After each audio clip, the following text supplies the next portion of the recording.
joined the order in 1994 at Ramakrishna Mission Vidyapith, Devghar, a very well-known educational institution. Then he had sannyasa from Swami Ranganathananji Maharaj in 2004. He served as principal of the Shiksha Mandir, a teacher's training college at Belur Math, for some years.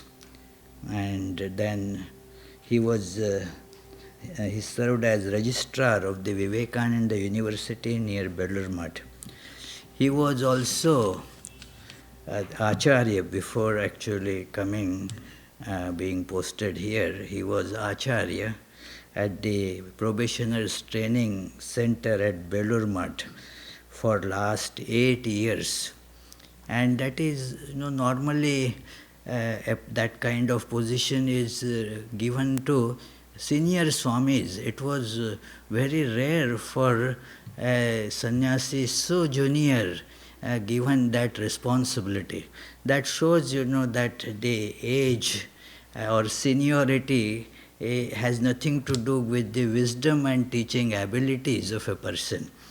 At present, he is Assistant Minister of Vedanta Society of Southern California at Hollywood.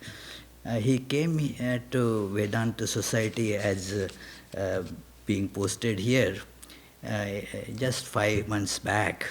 But his fame preceded here long time ago. It is many have heard his talks on YouTube, and also he has given orations at very highly recognized educational institutions like IIT, IIM, and he is well known for these things to bring the point directly to the heart of the students. So we are very fortunate that we could get him because he is in very, very high demand. I know to listen to his retreat, people have traveled here from a long distance. Some have come from Rochester, New York. Some have come even from Puerto Rico. One gentleman has come, and many from New Jersey, New York, and that area. So that testifies just that how well known and how eagerly awaited are his orations and talks. So I welcome him and request him to begin his classes.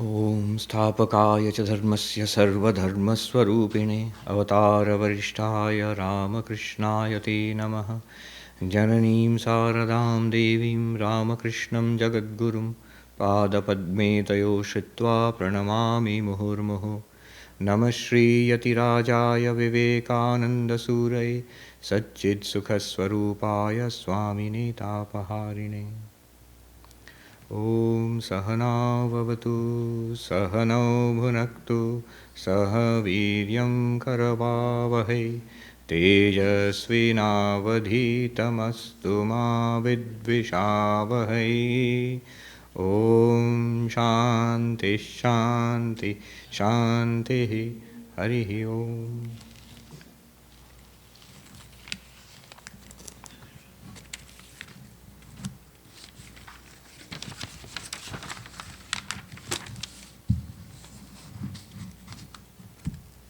Revered Swami Yogatmanji Maharaj, dear friends, good morning, and I'm happy to be here with you this beautiful morning in Providence, Rhode Island. Yesterday, Swami kindly arranged for a trip for me. We went to Annisquam, a village close by, where Swami Vivekananda, more than 100 years ago, he delivered his first public talk in the United States there. People know about his famous talk at the Chicago Parliament of Religions, but this was before that, a few days before that. And that was in the village church in Annisquam. And one thing which strikes you if you come from California is that it's so green here. It's beautiful, it's green, and it's really a sight for sore eyes. When the Swami asked me to plan a retreat, I selected this subject because this Upanishad is Swami Vivekananda's favorite Upanishad, the Kathopanishad. And he would often quote from it. Many times in Swami Vivekananda's lectures, you come across a lucid talk, little do we realize that he's actually freely translating and adapting from the original Vedic Sanskrit of the Upanishads. Among all the Upanishads, probably Kathopanishad was his favorite. So that's one reason. And this is a storehouse of wisdom. So we cannot hope to go through all of that in one day retreat, though Swamiji has kindly increased the time. We have got one extra class today in the afternoon. Even then, it would take weeks to complete this text. It's a treasury of spiritual wisdom. Now, what I have done is I've selected a few of verses, a few mantras from this Upanishad, which we shall discuss in depth. I see that many of you are taking notes, so I will tell you the takeaway from each of the 3 talks that we shall have today, and then there'll be question answers. So you can take down notes, and also I'll tell you at the end. There'll be some time for interaction at the end of each talk, and then we shall go on to the next talk. And finally, there'll be a question-answer session at the end of the day, where we can discuss things more threadbare. You can ask questions. You can write down questions from each of the 3 talks. If you don't get a chance to ask them at the end of each talk, you can still ask them at the question-answer session. Now, the way I have planned it is, this is an introductory and preparatory talk, but that doesn't mean it's not important. I would say it's the most important, because it lays the foundation for what is going to follow. This talk will be more in the psychological, ethical domain, the preparations for spiritual life. And then in the second and third talks, we shall move into the more spiritual, metaphysical domains. Now, we are all sitting here in the Vedanta Society, and we know, most of us, we've been coming here for quite some time, so we know Vedanta, the word Vedanta, it means Upanishads. In fact, the definition of Vedanta, when we study what Vedanta is, one of the definitions we come across is, in Sanskrit, Vedanta nama Upanishad pramanam. Vedanta is nothing but the source of spiritual knowledge called the Upanishads. What is Vedanta? Vedanta is the source of spiritual knowledge called the Upanishads. Collectively taken, the Upanishads are Vedanta. There's no difference. That's a central text of Vedanta. The Vedas are the core religious texts of the Hindus. They are also the most ancient religious literature available to humanity. And in the Vedas, towards the end of the Vedas sometimes in the middle, you find these texts called Upanishads. These Upanishads are part of the Vedas, and you find them sometimes towards the end, sometimes in the middle. Since they are sometimes found towards the end, one reason why they are called Vedanta, Vedanta literally means Veda Anta, the end of the Vedas. So that's one reason, but that's not the real reason. The real reason is that it is the culmination, the highest teaching, the final teaching, the final conclusion. Anta means nirnaya also in Sanskrit. Final conclusion that the Vedas come to about human life. The highest spiritual knowledge, the highest philosophy that you can find in the Vedas is in the Upanishads. So in that sense, Upanishads are the end of the Vedas, the culmination, the last word of the Vedas. Hence, Vedanta, the end of the Vedas. And these Upanishads are many in number. But all of them come to one and the same conclusion. What is that conclusion? That we, all of us, we are essentially divine. God and man, the human and the divine, are one and the same reality at its essence. Not as we know ourselves. As we know ourselves, we are not very godlike. Far from it. And if I say, you're God, Upanishads say, Tat Tvamasi, that thou art, you are God. And now we are likely to get, who, me? You're talking about somebody else? Not me. I don't feel particularly godlike. But not as we know ourselves, as we really are. And how do we know ourselves as we really are? That is what the Upanishad teaches us. To find out this divinity within ourselves. Swami Vivekananda said, the essence of religion is that each soul is potentially divine. And the goal of life is to realize this, to manifest this divinity within. And there are different ways of doing it. And he says this is a religion. He says this is the core of religion. All religions in different language, different mythology, different philosophies, they try to come to this truth. Nowhere have I found it put forward so plainly, so directly, and so gloriously as the most ancient of these religious texts, the Upanishads. Now, these Upanishads are many in number. We find a list of at least 108 authentic Upanishads in one of the Upanishads themselves, the Muktika Upanishad. But there are other lists. It seems there are more than 1,000 of these Upanishads. Many are lost. Some are of dubious authenticity, may have been composed at later times and introduced. But non-controversially, we take what were called 10 major Upanishads. Why major? Major only in the sense that about 1400 years ago, one of the greatest philosophers who ever lived in the East or the West, Adi Shankaracharya, who was in the south of India, in Kerala, though he traveled all over India, Adi Shankaracharya, 1400 years ago in India, he selected 10 of these Upanishads. By the time of Shankaracharya, the Upanishads themselves were already very ancient. When Shankaracharya himself came along, the Upanishads were maybe at least 3,000 years old, 30 centuries old. And he selected 10 of these. Dating in civilizations in India is always a problem. Even conservatively, if you date what is now called the Harappan or Saraswati Valley civilization, it goes back, when we were school children, it went back to at least, conservatively, without controversy, it went back to 4,000 years or more. And now they've pushed it back to more than 8,000 years. Just recent evidence shows that it's more than 8,000 years old. So it's pretty old. I remember first time I visited the United States in January last year. They were showing me around. They said, this place is really old. You know, San Francisco is an old city, and we have old buildings which are some of them are more than 100 years old.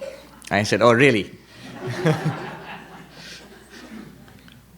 In Bengal, where our main monastery is and where I come from, the oldest buildings are not very old by Indian standards.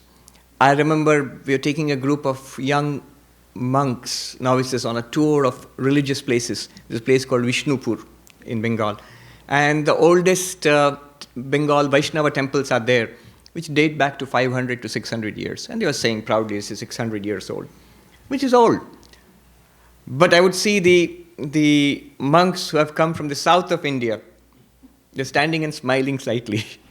Because there, unless it's at least 1,000 years old, no temple or structure is considered to be very old or very particularly distinguished. So it's relative. But the Vedas are old by any standard. And of these non-controversially old Upanishads, standard Upanishads which Shankaracharya selected for writing commentaries, 10 of these. In the Himalayas, where these are the standard texts, the monks have a little verse to memorize the names of the 10 Upanishads. So they will recite it. It goes like this.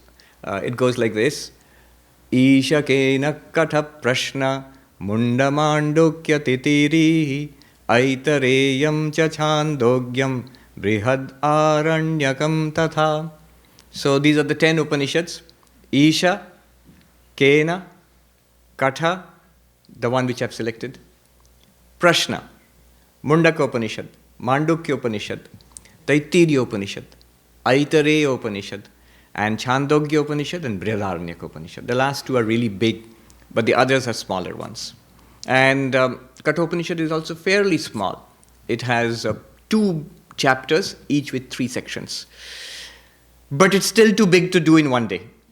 So what I've done is, I've selected some of the best mantras from that. And we shall delve deep into it.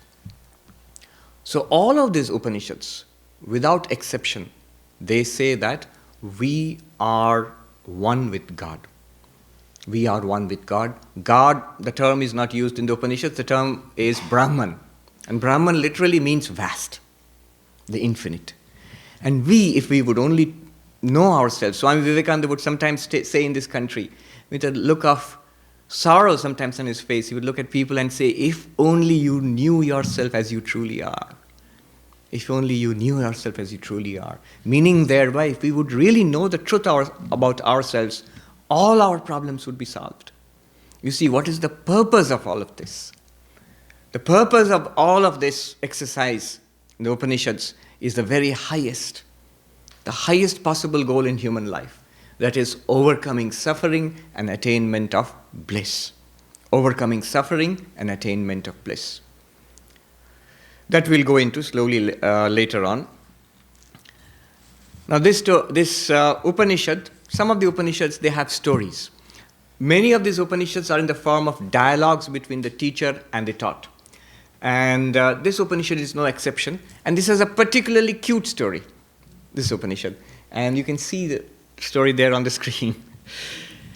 You see, it begins with a typical Vedic landscape where Vajasravasa, who is a very pious man, he's performing a Vedic sacrifice.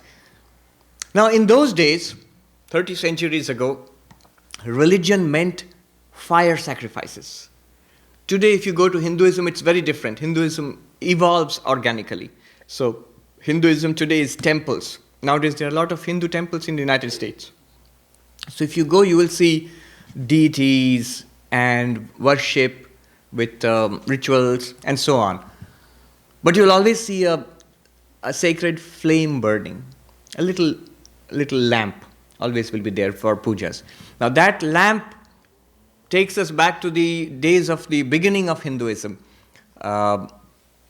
If you can speak about the beginning of an eternal religion, Sanatana Dharma. But in ancient days, there were these huge fire sacrifices. There were no big temples or images. None of it was there. It started with fire sacrifices, where a fire would be lit and offerings would be given to the gods. The fire was like a messenger which took your offerings to the various deities. Now, one of the fire sacrifices entailed that the performer would have to give away gifts. And not just any gift or any set of gifts, but everything. Everything. You give everything away. And why would you want to do that? The idea is to gain merit. Punyam, the Sanskrit word is punyam. The idea is to gain merit. Why would you want to gain merit? It's like, think of it like credit in your bank. So there's this cosmic bank where all the accounts are maintained for all of us. Our karma balance. Swami Vivekananda puts it very beautifully. Good, good, bad, bad, and none escape the law. What is the law? If you do good things, the results will be good. The results are called the merit. You earn a lot of merit by that, punyam, by doing dharma, which is good. And by doing that which we know to be bad, consciously, knowingly, if we do something that we know to be bad, then that's called adharma, immoral. And we get a demerit. And you run up debts, karmic debts. And the result is bad. What is a good result? Very simple. Sukham, happiness. What's a bad result? Dukkham, suffering. And so they say, whatever we are experiencing in our lives, throughout our lives, whatever we are experiencing, is the results of our past karmas coming to us. Now, this is how the Indians understand good and evil. It's not God punishing us or God rewarding us for what we have done. Rather, it's us. What we are today is what we have labored for since ancient times. We have constructed, we have built up this life which we have got today. But it's also a message of hope. It's not fatalism, though it has often been interpreted as fatalistic. It's a message of hope that what we shall do today will determine our lives, our future. And it's very interesting to note that this law of karma, good, good, bad, bad, this law of karma is accepted not only by all Hindus, but by all Buddhists, by all Jains and all Sikhs, in fact all Indic religions, those which had their origins in India, all of them accept this law of karma, though they are very different among each other. The Buddhists won't accept an eternal God or eternal soul, but they all accept the law of karma, and they all accept this whole idea of many lives, this whole idea of many lives, that we have had other lives earlier and we are likely to have other existences after death. This idea, if you just exercise our minds a little logically, philosophically, we shall see it comes directly from the law of karma. If what we do will give rise to results, then all the results we will not experience in this lifetime, hence we need more lifetimes. And what we do, what we are getting now, what we are experiencing now is the result of past causes. Our little life is not enough to explain what we have got right now. So there must have been past lives. So many lives is a consequence of the law of karma. Today, how to be happy is an important question, and nowhere more so than in the United States. The pursuit of happiness is part of the creed of the United States. It's one of the wonderful ideas on which this nation was founded, one of the great ideas, freedom and the pursuit of happiness, your own dreams. You are free to pursue happiness in your own way. And so if you go to any bookshop, the self-help sections are always full of new titles. And one of the themes will be happiness. How do we become happy? And there are all sorts of books. But the Hindus, Buddhists, Jains, Sikhs, the ancient Indians had a very simple answer for this, the law of karma. If you want nice things to happen to you, if you want to have a pleasant life, then do good things. Do good. Think good thoughts, say good things, and do good things. If you're going to think bad thoughts and say bad things and do things which you know to be wrong, then the result will be unhappiness. So this, but it won't fill a shelf of books in the self-help section. So if you have a lot of good karma, you have a pleasant life. And one more thing, let me just add here, because it's relevant. In the Uttarakhand, in the Himalayas, in India, the monks believe one more thing, that if you have really a lot of good karma, pleasant life, lots and lots of good karma, and I'm not making this up when I tell you what they say. If you have lots and lots of good karma, you come to Vedanta. They actually say this, yes. It doesn't have to be sectarian. You come to spiritual life. You have spiritual questions. You have spiritual seeking. You're no longer satisfied with just a pleasant life, with the life which we are having. Seek for meaning. Seek for the purpose of life. Seek for the goal of life. And that's what Vedanta is all about. Vedanta, you can see it as the central philosophy of religion. I'm saying not just central philosophy of Hinduism.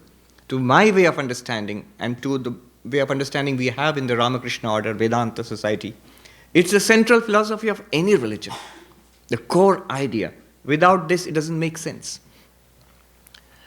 So, the Upanishads begin with this story in Kathopanishad. In the Kathopanishad, which forms part of the Yajurveda, one of the Vedas, the story begins with Nachiketa, a little boy, his father performing one of these big fire sacrifices to earn merit, so that he'll have a pleasant life in this life, and after death he hopes to go to heaven. That used to be the goal of many Indians in those days.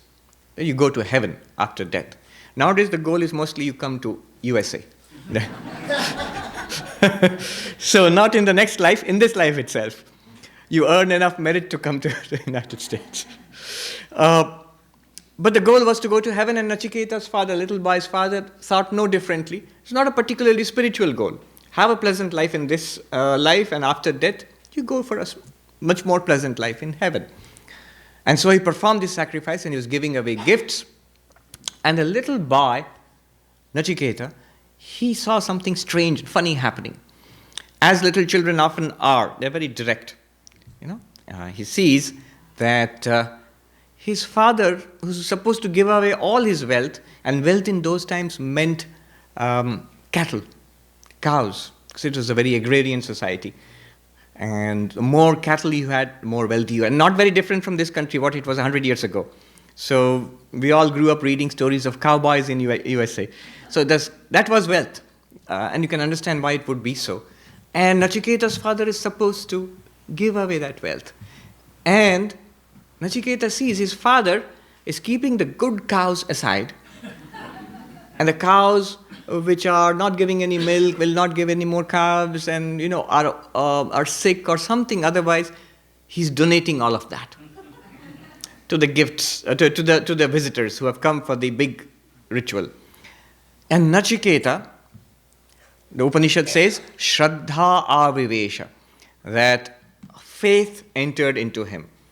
A sense of right and wrong, good and bad, enters into this little boy. And he sees this is not right. Now, he can't directly speak out and tell his dad that you are cheating. But he goes about it in an intelligent way, and he says to his dad, Kasmai mam dasyasi iti. So once in a while I'll use the original Sanskrit. It gives a flavor of the ancient language. To whom will you give me, Dad? Because I belong to you too. I'm your son. So you give everything, you're giving everything away, so you're supposed to give me away too. Though originally in the sacrifice you're not supposed to give your own son away, but he's making a point here. To whom will you give me? The first time his dad ignores him, thinks that the boy is being fresh. Second time his dad ignores him. Third time when he asks this, his father loses his temper and he says, Mrityave tva dadami iti. I give thee to death. I give thee to death. It's sort of the Sanskrit version of go to the other place. His dad is furious. And the little boy takes it seriously. He says, why would you want to do that? I'm not a bad boy. And he says, and you can see how little kid he is. He says, I'm not really bad. My grades are pretty good. Actually, he says this. I'm first in many things, top of my class in many things. I'm about halfway between in many other things. And nowhere I'm at the bottom, which means my grades are really good. Why would you want to give me away to death? But what could he do? His father's words have been spoken, so the little boy has to go to the house of death. And the little boy, because it's a story, so the little boy goes to the house of death, forthwith. Now death is out. He's a busy man. He's on tour. He has a lot of clients he goes calling on. They don't like him. They don't want him to come. But he's going there. And he's on his rounds, And nobody says that, you're not expected. It's too early. I don't want to die. You should give advance notice. And death usually says, I gave you advance notice. The first gray hairs, advance notice. Your teeth falling out, advance notice. This problem and that problem coming, advance notice. I gave lots of advance notice, and now I'm here. And he's someone who doesn't take no for an answer. Now he comes back after 3 days. 3 days he comes back, and the little boy refused all offers of food and drink. He sits there waiting for death to come. And death's secretary or somebody, and I'm not making it up, it's all there in the Upanishad. It doesn't say secretary, but somebody tells death, the Lord of Death, Yama. That's the guy there. He's a pretty tough-looking guy. He rides on a bull and carries a huge mace. They tell him that there's a little boy who has come and who's been waiting for you for 3 days and he hasn't eaten. And it's not good for a person if a guest comes to your house and you don't take care of him. So death goes to the little boy and says, little boy, you haven't eaten for 3 days. I'll give you 3 boons to make up for your suffering. You can ask me for any 3 things. And Nachiketa asks one by one. And you can see, after all, he's a little boy. The first thing he asks is, when I go back to my dad's house, let my dad not be mad at me anymore. He's feeling pretty bad and lonely. He's alone. Recently, you must have seen in the paper, there's a very heartbreaking story of the Japanese couple. The little boy was misbehaving, so they left him in a forest with bears in the forest. And the boy was lost for 7 days, but they found him finally. And the father was just disciplining him. He said, we don't want you, get out. And the boy was, so the boy feels bad. My dad is mad at me. But you see how intelligent he is. He doesn't waste a boon. He could have said, I've come to death, but I don't want to die, I want to go back. So that's the first boon, let me go back to the living. The second boon is my father won't be mad at me. But he combines them and he says, when I go back. So it's like the person who says, when God appears before him and asks and says, I'll give you a boon, he says, I want to eat with my grandchild on silver and gold cutlery with dishes and all, which means he's going to live long enough to see his grandchildren, and he's going to have grandchildren, and he's going to be rich enough to have gold and silver, silverware and dishes and all. So in one boon. And Nachiketa does that. When I go back, not if, when I go back to my dad shouldn't be mad at me anymore. And Yama says, yes, given.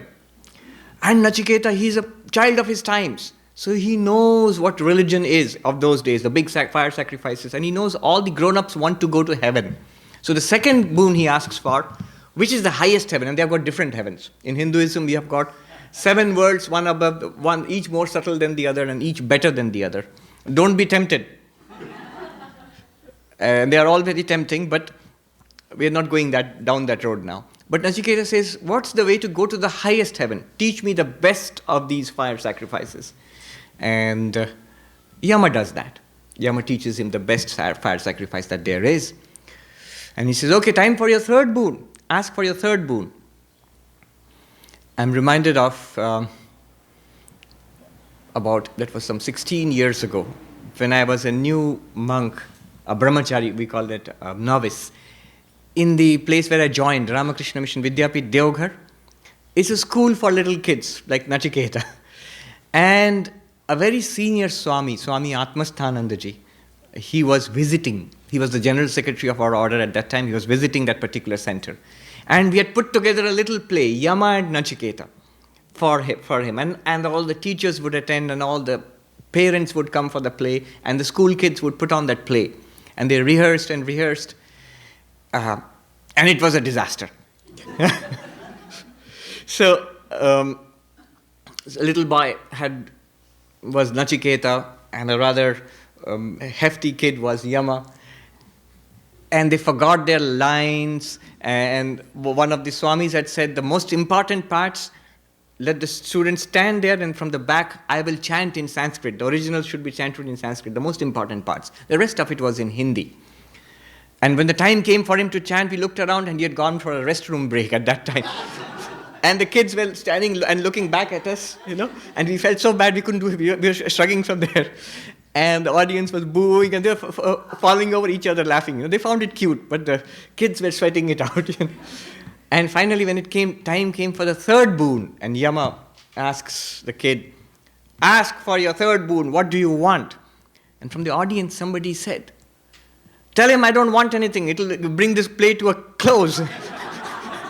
At least we'll be saved of our further suffering. But Nachiketa asks a question. He asks a question that some people say that there is nothing after death. This is the end. Some people say that there is something after death. Something survives death. What is the nature of that which survives death? So he's asking a question about the reality of ourselves. He's asking, who am I? Who are we? What are we? Are we creatures of flesh and blood, material creatures? We have material bodies, there's no doubt about it. And these bodies will come to an end. If that's all we are, then that's it. Or is there something more to it? Is there some reality of the human being in depth, not just a physical body? Something beyond that, something survives death. And if so, what is that which survives death? Is it something changing like the mind? Is it something beyond the mind? So he's asking a very deep question. He's asking the fundamental question of spiritual life. What are we or who are we? That's the question he's asking. And he's asking it to death. Now here is something profound. Very recently, I read this book, very interesting book called The Denial of Death by Professor Ernest Becker. It was a Pulitzer Prize winner, I think, in 1974. It's a book based on psychoanalysis, but a profound book nevertheless. Now don't go out and order it on Amazon. It's a profoundly depressing book also. But very deep. And the one fundamental fact of our life is death. Spiritual life, you will find some people believing in religion, some people believing in different religions, some people not believing in religions, some people are atheists, some are agnostics, different kinds of beliefs or no belief at all. But one thing is certain for all of us, and that is death. There is no doubt about it. Swami Vivekananda puts it so powerfully. Kings die and beggars die. Saints die and sinners die. The most learned of people and the most ignorant of persons also dies. All of them die. Death is certain. It's the one certainty of our life.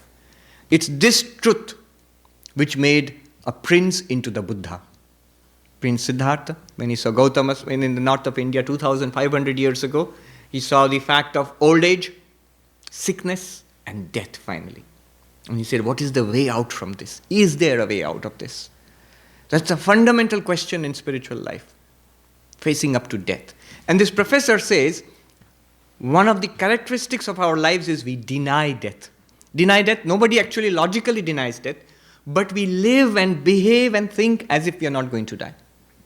We see people dying every day, and yet we live as if we are never going to die. In the Mahabharata, there's this, the prince Yudhishthira was asked a question by a celestial being. What is the great, strangest thing about life? The most amazing thing? And he says, ahani ahani bhutani. He says, every day, people are passing out before our lives. Our grandparents have gone, our parents are going, and soon it is time for us to vacate this stage of life. Even tragically, young people die too. And yet, we behave as if nothing has happened.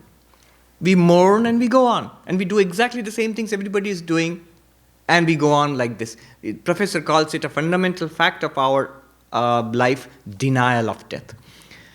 Now, he goes deeper and he says, death actually cannot be denied.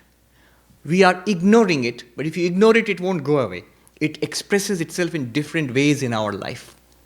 Think about it. He says, we are haunted by death in disguise in our life. Think about it.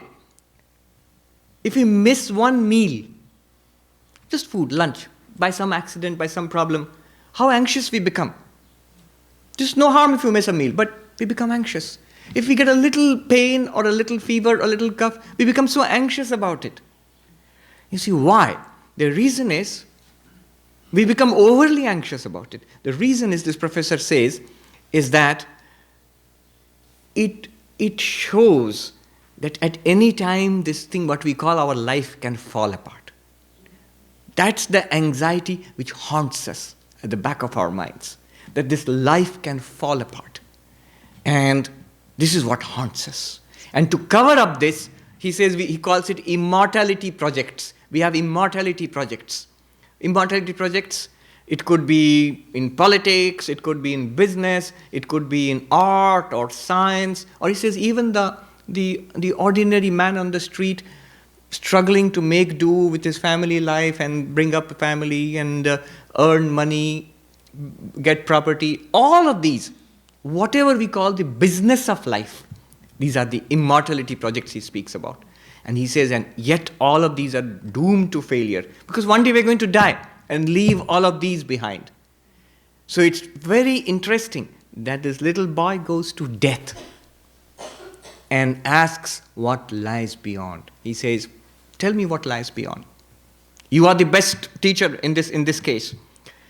And death says, don't ask me that question.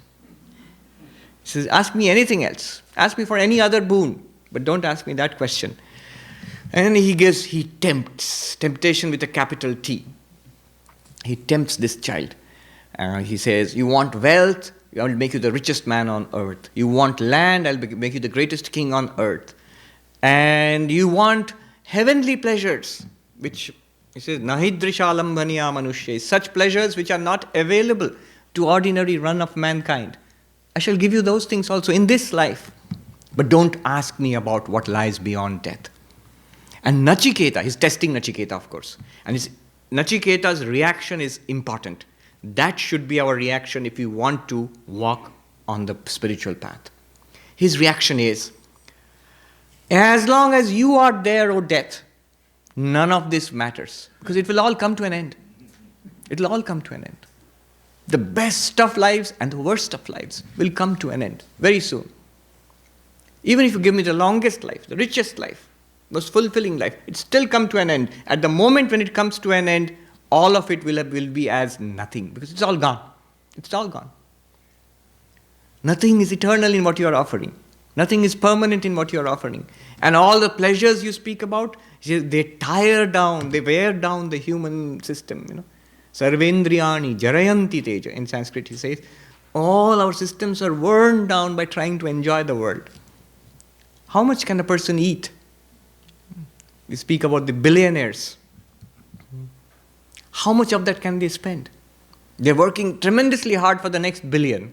When they're taken away by Yama, Yama pays them a visit and then gone. How much of those billions could they spend? I met this very interesting person. In Hollywood you meet interesting people. So, strange people. And a lot of homeless people. I met a very strange homeless man. This person, at a particular place, we were standing and talking, and this person came up and he was listening to me talk about Vedanta. And he was asking the most intelligent questions. And when people asked him, who are you? This is a gathering of professors from Caltech. So they thought he was a philosophy professor. And he said, he had a French accent. I'm a tourist. I'm homeless. We thought maybe it's true because there are so many homeless people around. And he looked very ordinary too. And then later on when we got talking, I got his number. He wanted my number and name, so I gave it to him and I asked for his name and asked, what do you do? And he said, Google me. And I Googled him, and it's true, he's homeless. If you Google homeless billionaire, if you Google it, he's actually famous on the net. If you just Google it, immediately it'll come up. He's this guy, he has sold off all his homes, so he has no home. He lives on his private jet. So he's a homeless billionaire. But how much can you spend of that? How much can you spend it on yourself? So Nachiketa says at the end, Tavaiva vaha tava nitya gite. You keep your song and dance and your chariots and all these things, heavenly pleasures, all of that. And he says, take these and don't ask me. And Nachiketa replies just like a little kid. He says, you keep all that. You can enjoy it. I want the answer to my question. And Yama is happy. He says, how I wish all spiritual inquirers were like you. This is exactly what a spiritual inquirer should be like. Now, he starts his teaching. I'm going to select a few verses, as I said, and the first one, he talks about a very important thing, simple idea. And he says the most important point, the beginning point of his talk is the power of choice. If you're going to take something away from this talk, the first talk is this power of choice.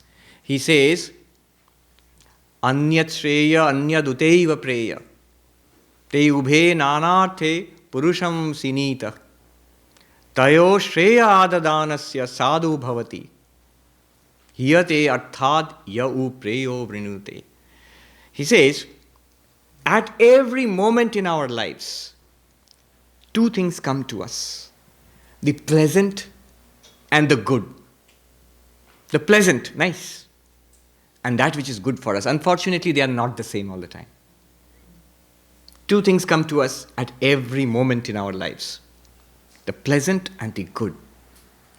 Now the person, if you choose one, it will take you to one goal. If you choose the other, it will take you elsewhere. So there are two of them, and they take you to two very different locations, two very different ends. The one who chooses the good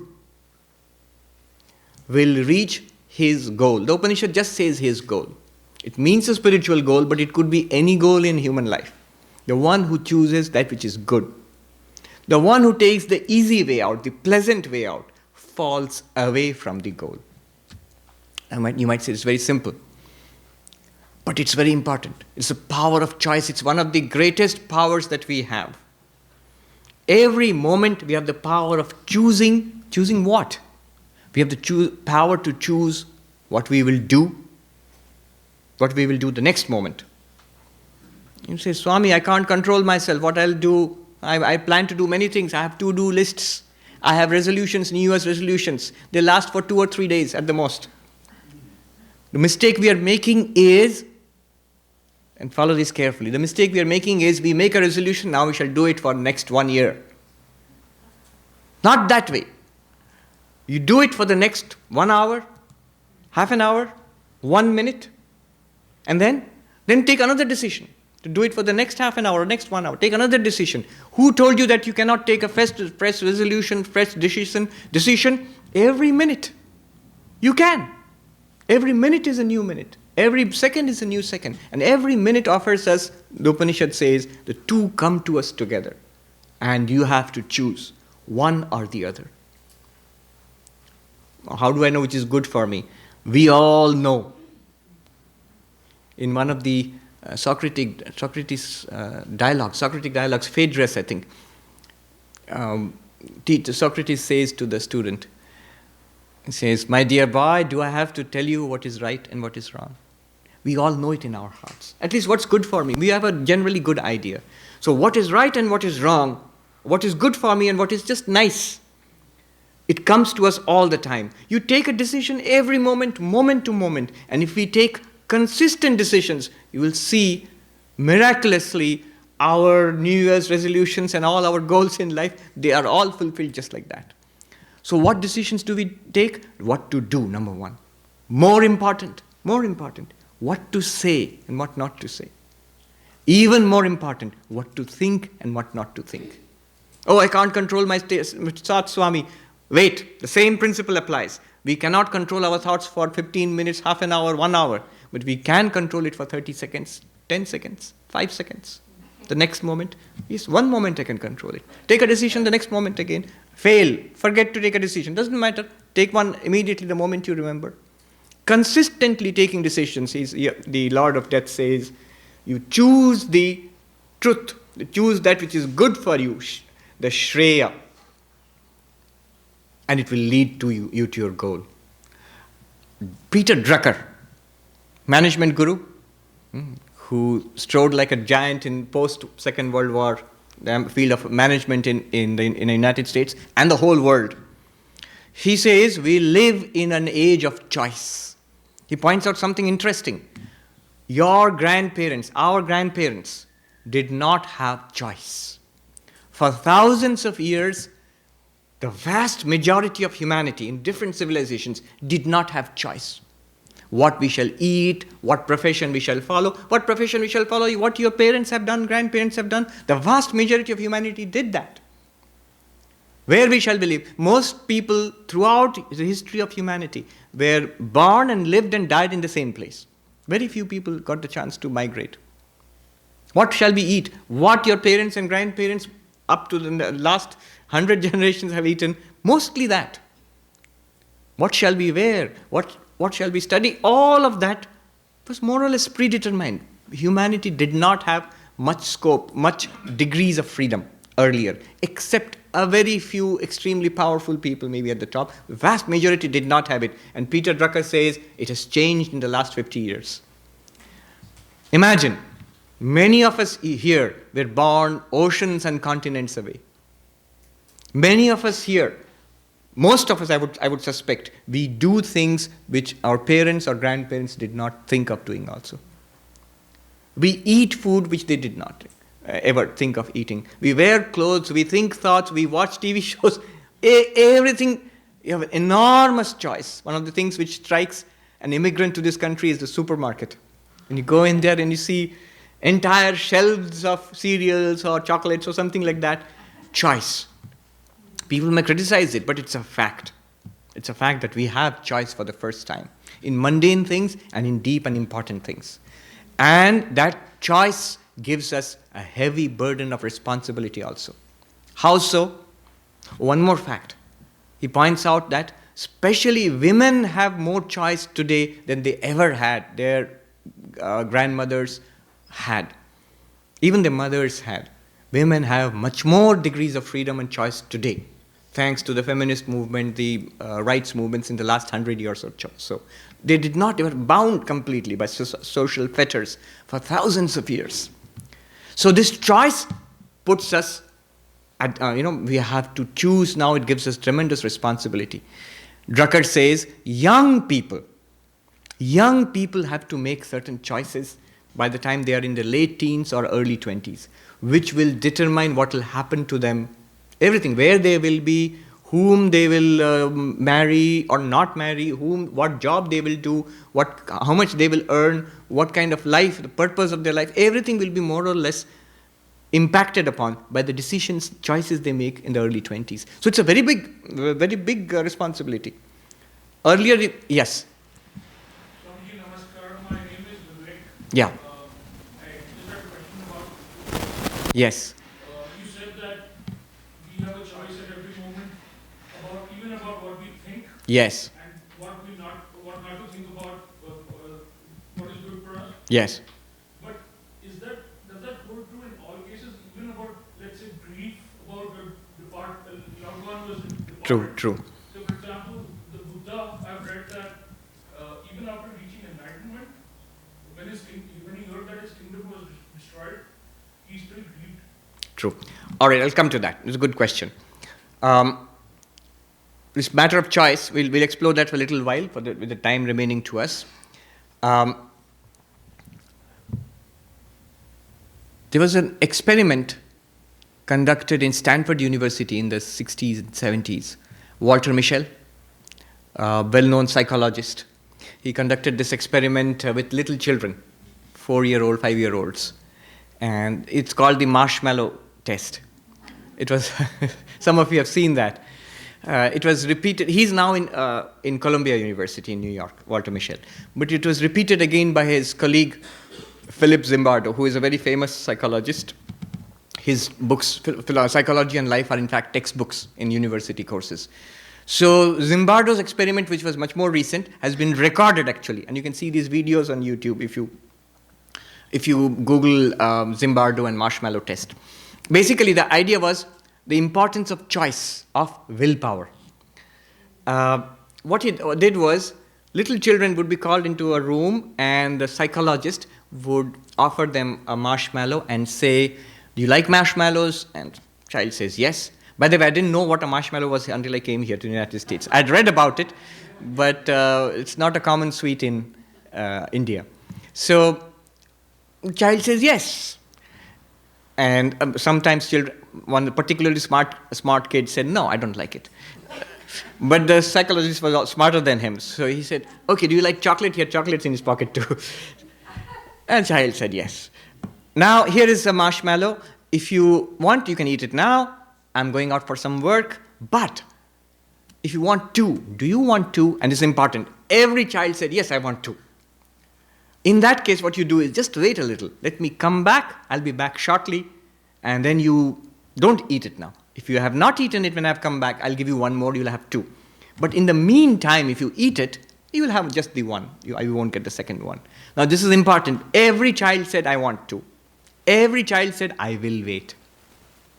But not every child waited. And the videos are very cute. You can see the little children sitting there and looking at the door. 5 or 10 minutes is a long time for a 4-year-old. Why 4-year-old? Because before that, no child waits. Almost no children wait. They don't understand it. After 4-year-old, again, the results are more skewed. But 4-year-old, 5-year-old is a good age to test this. The child looks at that, waits. Some children waited. Some children just waited, looked at the marshmallow and they couldn't resist anymore and ate it. So they got only one marshmallow. But what Walter Mischel did was, without telling the children, he made two different lists. Those who waited and those who did not wait. And 14 years later, he went back to those subjects. They had grown up. They were 18-year-old, 19-year-old now. And he went back to them and he interviewed them, looked at their school records, interviewed their parents and friends and teachers, and he found major differences. On the average, individuals not, on the average, the children who waited performed much better at school, at music, at sports. They were much better regarded as responsible by their parents and teachers and classmates. The students who did not wait, on the average again, not individuals, on the average, performed poorly at studies. You can understand why. This impulsiveness, I decide to do one thing, but I don't stick to it.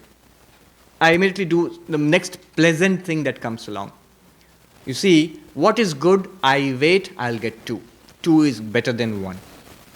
What is pleasant? The one just now. Just now. Waiting is a sacrifice. The ability to project into the future that I will get something more in the future if I sacrifice now. That same psychology works out to, I'll do my homework later, let me go and watch the game. And stay up late at night and do my homework. Well, late at night I feel sleepy, I'll get up tomorrow and do my homework. And that tomorrow never comes. And there's other kid who says, okay, I'll give up this game, I'll watch the next game, let me finish my work now. So it becomes a habit. That responsibility, the ability to do that impulse control. Walter Mischel gave it a name, postponing gratification. The ability to postpone gratification.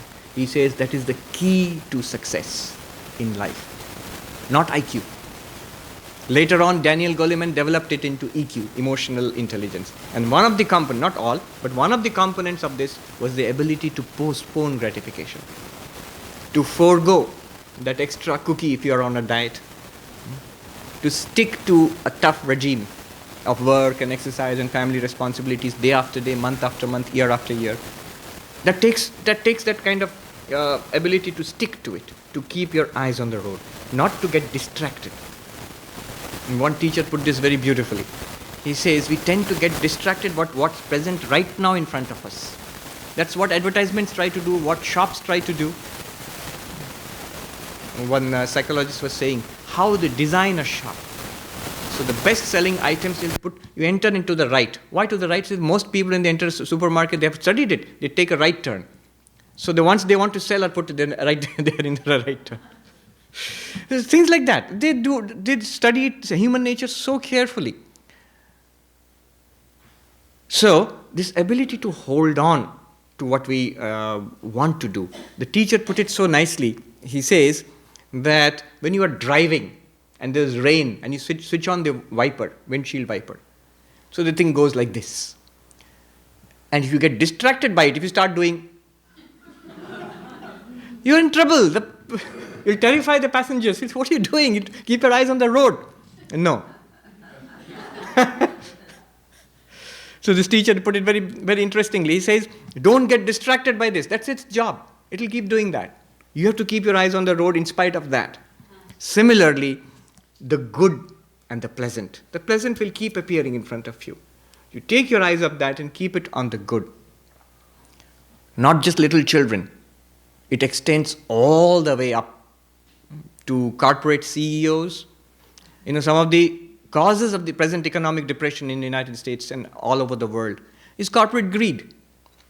They couldn't wait to get the results that were due to them. They wanted to have the marshmallow right now. The marshmallow of the higher returns, the right away. And that's what led to the collapse of the system. At the heart, it's the same greed, which he could not resist. Thousands of years ago in the Mahabharata, Krishna teaches Gita to Arjuna, to the warrior princess. So that is the Bhagavad Gita, the dialogue between man and God. Now somebody said he should have taught it to Duryodhana, the evil prince. If he had given spiritual wisdom to the bad guy, then the war wouldn't have happened. to Duryodhana? Why did he teach the good guy? Well, Krishna did try to teach Duryodhana, the bad guy, with very mixed results. He went and tried to tell Duryodhana what you're doing is not right. It is adharma. Dharma is morality, decency. You should do dharma. You're doing adharma, that which is immoral, indecent. And Duryodhana's answer was very profound. His answer was, his answer is something that everybody in human life, everybody, all of us, we can identify with. He says, look, it's not my problem that I'm not doing the good thing, I'm doing something bad. I know what is right and what is wrong. I know that. You don't have to tell me what is right, what is wrong. My problem is the right, what is right, I know it to be right, I don't feel like doing it. My problem is that which is bad, I know it to be bad. It's not good for me or anybody else. But I can't stop myself from doing it. Janami dharmam, janami adharmam. He says, janami adharmam, nachame nivritti. Janami dharmam, nachame pravritti. Kenapi devena hridistitena yatha niyojito asmi tatha karomi. Some power is there within me, he says, which impels me to do this, and I can't resist it. Now, what he is doing in terms of this is he's not taking the choice. At every moment, he's not making the effort to choose. Whatever comes up from within. What comes up from within? Again, the law of karma. Whatever we have programmed ourselves to over many, many lifetimes. If you don't believe in many lives, over one lifetime of habit.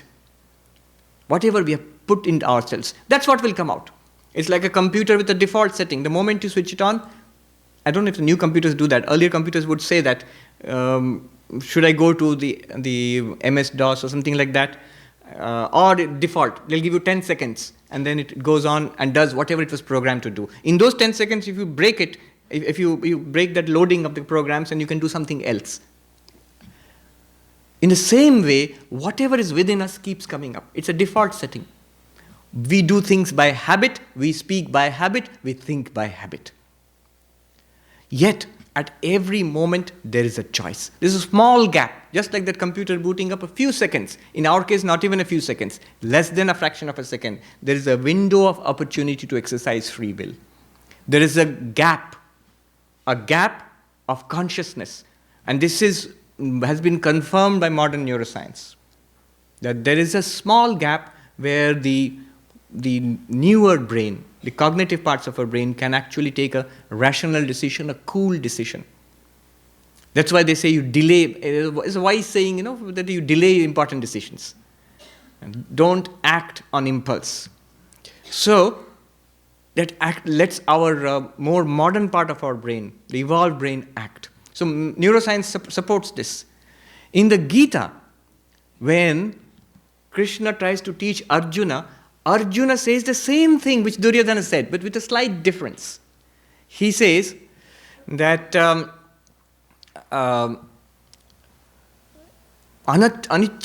vashneya baladiva niyojita. By what force does a person do wrong things? It's without even wanting to. He has made a resolution to be good, to do good things in life, and yet slips again and again and again. By what force? Now, the difference between Arjuna and Duryodhana is this. Arjuna wants to change. Duryodhana is not interested in changing. Arjuna wants to change and he's looking for the way out. And Krishna tells him, Kama esha, Krodha esha. There are these powerful forces, anger and lust, desire. These boil up from within because of our past programming. And tayor na vashama gachet tauhi asya paripantino. He says in the Gita, Krishna tells Arjuna, do not accept that programming. They are enemies of your path. Enemies standing on your path. Which path? Any path to anything good in life. Your natural programming often is not according to what you want in life. So there, you have to make a choice. The moment they come up, seize that window of opportunity and then substitute it. I'm coming to what you're saying, I haven't forgotten. I'll give you how, now with this background, follow this carefully, we'll see how meditation works and the mantra, how it works. You see, what happens is, the oldest manual of meditation is the Patanjali Yoga Sutras. And in the Patanjali Yoga Sutras, there's a big Sanskrit and difficult Sanskrit commentary called the Vyasa Bhashya, where there are very nuggets of wonderful insights. In one place, it gives us this, exactly how to do it. He says, the commentary on the Yoga Sutras, all our thoughts come from the subconscious mind. The word for that in Sanskrit is samskaras. The samskaras, we are not aware of that. They're subconscious, below the level of our conscious awareness. But they bubble up, they boil up all the time. And when they come to the level of conscious awareness, we call them thoughts, emotions, feelings, desires. I want this, I hate that. Where does it come from? From our samskaras. When it comes up to the conscious level, the Sanskrit term is vritti. Vritti is a simple term. It means any modification in your conscious mind. A thought is a vritti. A memory is a vritti. A desire is a vritti. All of these are vrittis. Even perceptions are vrittis. So any modification, any wave in the lake of your mind is a vritti. When they boil up from within, the samskaras, tendencies, they come up as thoughts, feelings, desires, vrittis. And these vrittis which we entertain in our minds again subside into the lake of the mind and strengthen or weaken existing samskaras. So you have a cycle. If you have a notebook, you make a cycle. At the bottom is samskara, tendencies, accumulated tendencies. And then you draw a circle. At the top of the circle is vritti, conscious thought, emotion, feeling. Any conscious event in your mind is a vritti. So the commentator says, Evam vritti samskara chakram aharnisham avartanam. This wheel of vritti and samskara, tendency and conscious thoughts, feelings, emotions, this wheel rotates when? Day and night. It rotates day and night through our lives. Now what do? We have no power of the samskaras directly. We don't even know where they are stored. We can't change them. But here's the secret. We are aware of our vrittis, our feelings, desires which come up in the conscious mind. We are aware of that. Or we would be if we were a little calm and meditative and introspective. We can be aware of that. And when these samskaras come up as vrittis, the tendencies come up as thoughts and emotions and desires, there is a moment, a gap where they are weak, where they are not strong. They have not been expressed as language and action. The moment we start acting on it, they are very strong. Then it takes tremendous willpower to put the brake. You may put the brake one day, but you will stop putting the brakes the next 2 days. You can resist one cookie, but you will not resist the next 2 cookies. So, before it becomes action, before you have reached for that, when the thought comes up, if the mind is sufficiently calm, you will be aware of it. At that time, take that conscious decision. I will not think this, I will think that. I will not say this, I will say that. I will not do this, I'll do that. It must start at the level of thought. If you try to stop it at the level of action, it takes too much effort. That's why people fail again and again to follow diets or whatnot, any kind of conscious plan of action. So, the interesting thing is, it gets easier as time goes on. Because remember, whatever we entertain in our conscious mind sinks back into those tendencies. And later on, after quite a while, those are the ones which will keep coming up. Then the programming becomes useful and good, then you don't have to struggle so much. Sri Ramakrishna puts it very beautifully. He says he used to live by a river, and he would see boatmen struggling hard with the big poles to push against the river bottom, to push their little boats out into the midstream. Once they caught the current, they would sit there with their hand on the rudder, and he'd say they would smoke a hubble bubble, and they'll be relaxed. They'll just put their hand on the rudder, and the boat will go along, carried along by the current. Similarly, as we meditate, as we consciously take the decision, when? Not once in a year, not on 31st December, day to day, at least daily, you take a decision. Keep your decisions up on a whiteboard or something in front of you. I just tell students, it reminds you again and again, I'm taking a decision. Not that time, I'm taking it today. Fail 1,000 times, absolutely no problem. But don't forget to take the decision again. You will find it gets easier. It's not easy at first, but it gets much easier. There's this story of a Zen teacher who the student came to him and said, I'm troubled by bad thoughts when I'm meditating. And the Zen teacher said, what's your thoughts? I do that, but I forget. Well, you do one thing. He gave him a pile of stones, little pebbles. You find in Japanese gardens, white and black. Whenever an undesirable negative thought or emotion comes to your mind while meditating, take a black pebble and put it in the bowl, this little bowl, porcelain bowl next to him. And when a good thought, emotion comes to your mind, take it and take a white pebble and put it there. So the student started meditating like that, and at the end of the first day, it was mostly black pebbles in the bowl. And so it was for days and days and days. Only 1 or 2 white pebbles. But as the months and years went by, there came a time when it was almost completely white. So what happens is, as you take these decisions, as the thoughts go back into your samskaras, good thoughts come up. And it becomes easier. Your programming becomes in alignment with what you want to do in life. So that's what he said, you take a decision. Meditation works in that way. It keeps on consciously putting a thought. The sacred mantra, which many of you we have received, when you repeat that, you see the tendency of the mind is to go jump like a monkey from tree to tree. Monkey climbs up a tree and doesn't climb down a tree. It sees another tree, goes from branch to branch. Gets another branch nearby, leaps to the next tree, leaps to the next tree. And our thinking is like that. You think about a good day, nice day for driving. Driving, you think about the car, and you see the car in front, that was a red Ferrari. Red cars are nice, you think. And then my friend had a car like that. I wonder how he got the money for that car. Oh, he's in banking. I should have gone into banking. And then how bad my job is. So you see how it's going from this to this to this. And all the time it's happening.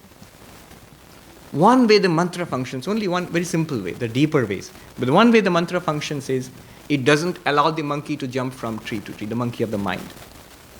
It keeps it on the same tree, because you repeat the mantra, mind goes elsewhere, again you repeat the same mantra. Mind goes elsewhere, again you repeat the same mantra. It brings it back again and again. It cuts that kind of monkey-like hopping from tree to tree of the mind. So that's how the mantra works, but of course there is a deeper mystical significance to the mantra. It's not just psychological. Okay. I have more or less covered what I wanted to in the first session, except one thing which I'll carry over to the next session. We have run out of time for the first session? Okay, 1 or 2 questions?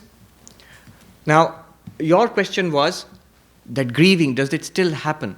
Yes, if there are powerful thought streams, it will not be easy to give up on, to replace that with positive thoughts immediately.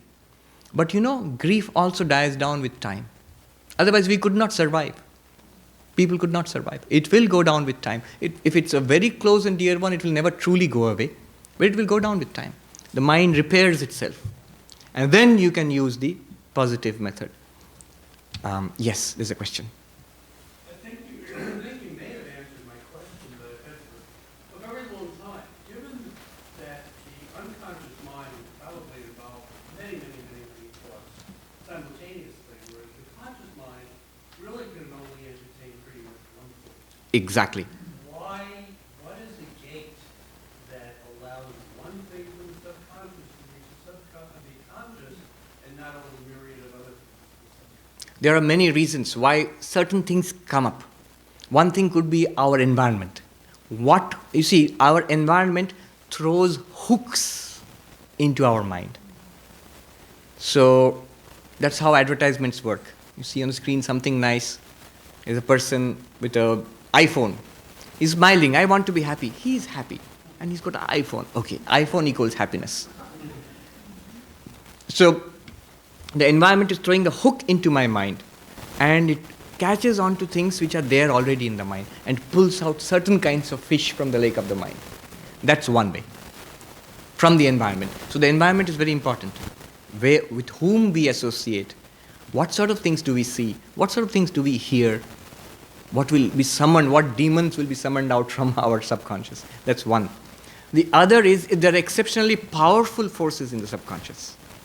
that will keep coming up. Certain things we have driven into, for example, in the negative side, addictions and things which are there which have been driven into the subconscious, they keep coming up again and again and again. Same thing works in positive sense. If you have a positive habit of sharing, helping someone, nice patterns of behavior, those will also keep coming up again and again. So what powerful ingrained habits keep coming up? They come to the door first. And also we believe the law of karma. In Hinduism, we believe in the law of karma. Certain karmas are ready to give fruit, give results now. Things will happen from outside, and we see certain feelings and things coming up from inside. So it's time for those things to come out. But that does not mean we do not have the power to decide. We still have the power to decide every moment. Question?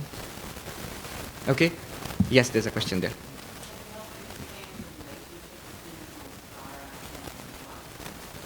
Yes. The samskaras, the vasanas are particular types of samskaras.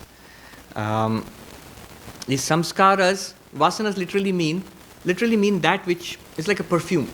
It might be a good smell or a bad smell, but what the mind stuff is permeated with. And when they become strong tendencies, they become expressed as vasanas in the mind. Samskaras are deep in the mind, they are tendencies. They express themselves as vasanas in the mind. Yes. Thank you. Thank you. We'll take it up later in the next session.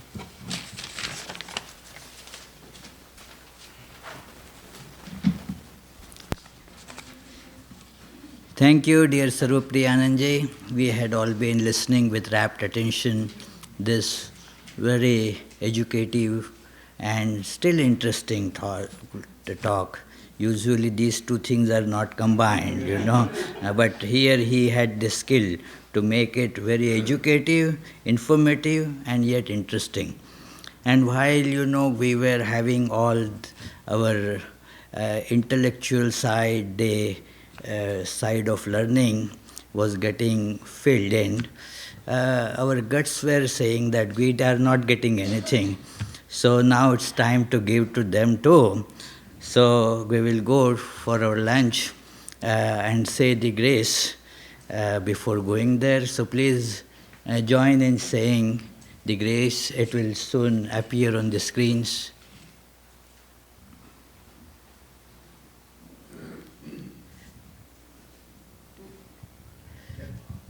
Okay.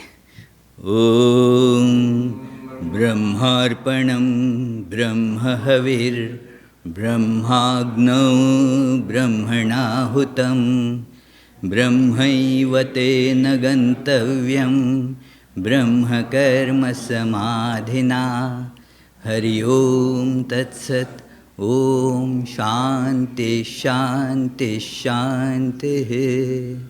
O Lord, please accept our offerings, bless us, make us pure and all-loving. May we not accuse, demand or complain, but love, respect and cooperate with all. May we not find faults with others, but try to find our own faults. May we not treat others as strangers, but learn to make all our own. May we feel the whole world to be our own.